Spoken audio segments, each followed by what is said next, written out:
It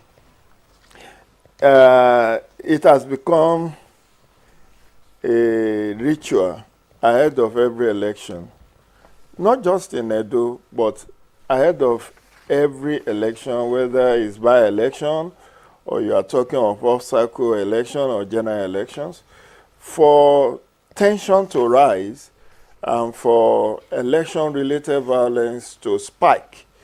And that's exactly what's happening ahead of the September 21 election in Edo State. And recall 4 years ago, it took the intervention of Oba of Benin to call the gladiators to order. It was even worse than what we are currently experiencing now. But so far, there are 150 days for candidates to campaign, and I think there are about 17 or 18 candidates in Edo. So the frontline candidates are about 3, and they want to outdo each other.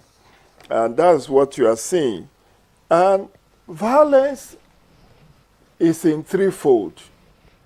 Although many people look more at physical violence, there is what is also called psychological violence and sociological violence, So, and all of these three are on the rise. When you look at the rhetorics, of the political gladiators, there is psychological violence, the kind of a speech that is coming out. It's not physical. Nobody is exchanging blows, but it has potential to spark physical violence. So it's a psychological form of violence that is on the rise. And we are going to see escalation up until when the election is conducted on September 21. Because it's just in the nature and character of political gladiators to want to outdo each other in terms of attention, in terms of all manner of things. And the mix in Edo, is that two things are conflicting. One is the purported impeachment of the deputy governor, the incumbent deputy governor, and the reinstatement, and his attempt to go and reclaim his seat. That is playing out. But it's a fallout of wanting to contest for this same seat with ticket which has been given to someone else. Mm-hmm. And we can see last Saturday is defection to the APC when he remains deputy governor of PDP in government. So it's now a government that is divided somewhat. And that in itself has caused a lot of tension within the state. But it's not unusual.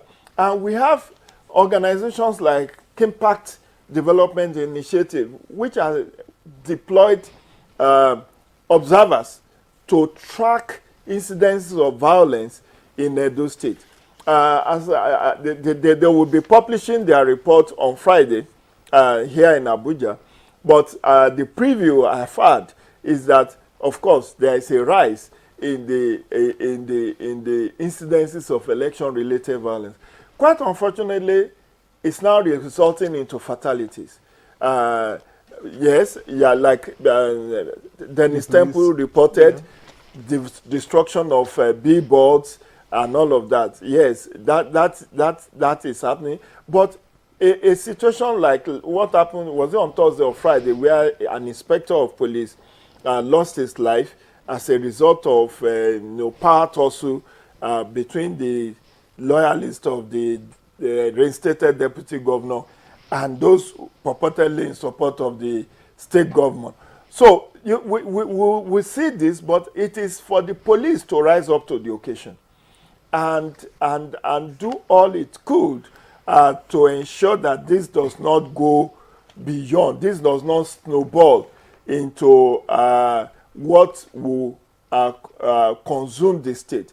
Because I know that National Peace Commission at some point ahead of the election, we'll still gather all the gladiators together to come and sign the ritual. Peace. Is it peace accord or peace pact, which are more or less observed in breach.